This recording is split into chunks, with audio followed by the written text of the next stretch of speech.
So today we've got something new to take a look at, the Viture Pro XR glasses. So these just came out today, and I know a lot of people are doing video reviews of them, and I'm gonna be doing the same. They sent these to me for purpose of review. They sent me a whole little bundle of stuff, all the accessories, mobile dock, little mount thing, the actual XR glasses, 8BitDo controller. They had like a little partnership with 8BitDo. Really cool, really cool.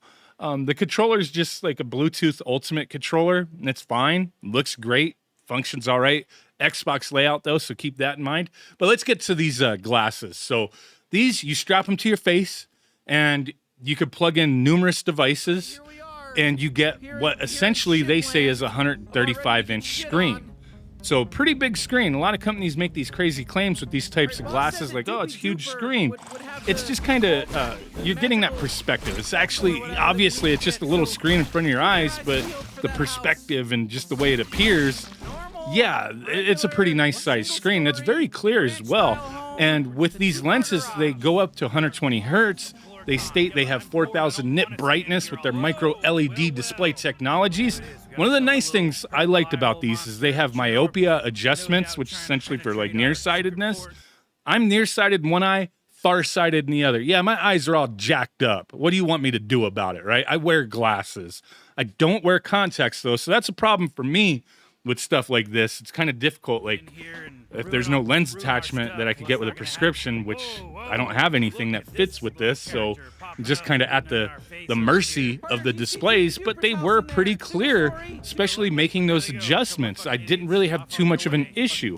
The other cool thing I think is that they have these electrochromic film on the lenses that adapts to block out, they state nearly 100% light.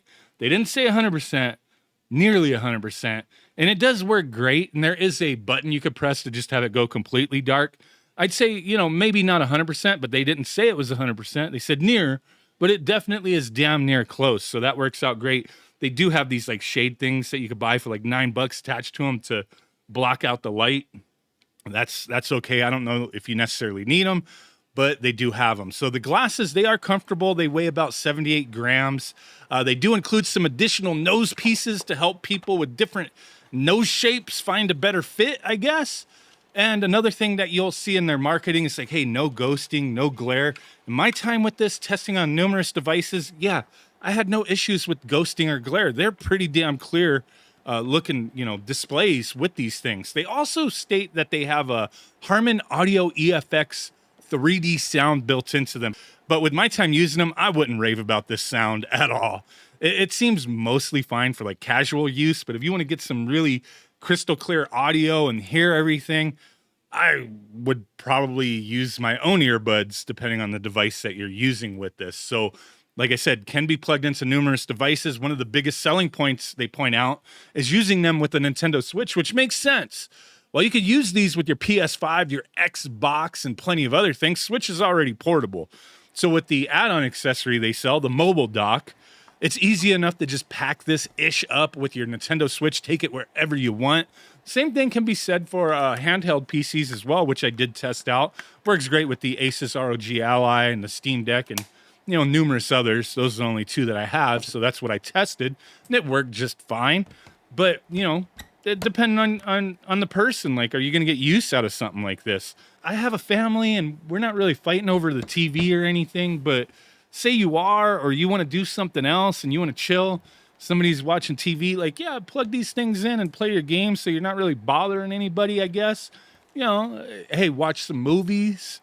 The possibilities are endless here, I suppose. Not, like, I'll be honest, just straight up, like, maybe halfway into this video, these, while I think they're great, the quality's awesome, probably the best version of XR glasses that I've used, and I've used a few different pairs, done some videos in the past. This is not really something that I would get much use out of. Like, I don't travel. I don't go to Starbucks, stare at a wall all day.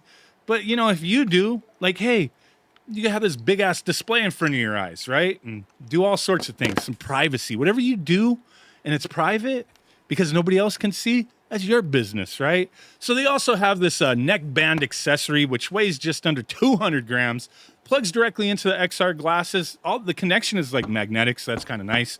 It's essentially an Android device with some basic ass specs and storage. And this neckband, it can be useful for the right person. For me, it's kind of uncomfortable to use. You can load up plenty of different streaming services, different apps, Xbox Play, PlayStation Play, do cloud streaming for games, stuff like that. It also allows for 2D and 3D modes. Now, the battery life on the neckband, on average, maybe 2.5 hours, depending on what you're doing. So it doesn't last very long, so keep that in mind. But overall, like, my time using this thing was pretty cool. Like, I did enjoy it. It's just being honest with you guys. Like, this doesn't change the game for me. It's cool, but I just, like, if I bought these, I would use them a few times and they'd probably collect dust, like, in the box somewhere. It's just, it's a neat novelty. And I think for the right person to jump into this, it has to not be a novelty for you. It has to be something where you're using it quite often. Like, this is not going to be like, Apple Vision Pro expensive, but it is still fairly pricey for, the setup that you're getting here. They sell numerous setups where you could get the Pro collection, which comes with the glasses, the mobile dock, and the 8-bit controller, and that's almost $600, like, on sale according to them. You can get the glasses just by themselves for like $460. So they are pricey. I use these with the Nintendo Switch more so than anything, as that was one of the biggest things that, like, I saw with the selling points, like, oh, use it with the Switch. There's a lot of, like, taglines thrown out there, and stuff on the packaging as well. And then they sell that strap for the mobile dock, the little mount made for the Switch. You just pop the mobile dock in, plug in your Switch, plug in the glasses, and it does allow like 2 different pairs of glasses to plug into it. So that's kind of cool, sharing the displays with people. If you know somebody else who has a pair, you can use the mobile dock for other devices through HDMI and whatnot. And it does have I forget how big the battery life is on this, but it'll keep your Switch going. I'll put the specs up on screen, but it is a neat setup. It's just kind of pricey. Not the most expensive thing out there that accomplishes something similar. There's other things that are more expensive that, you might get a similar experience, but I think they're neat. Just got to be for the right person. So there you go.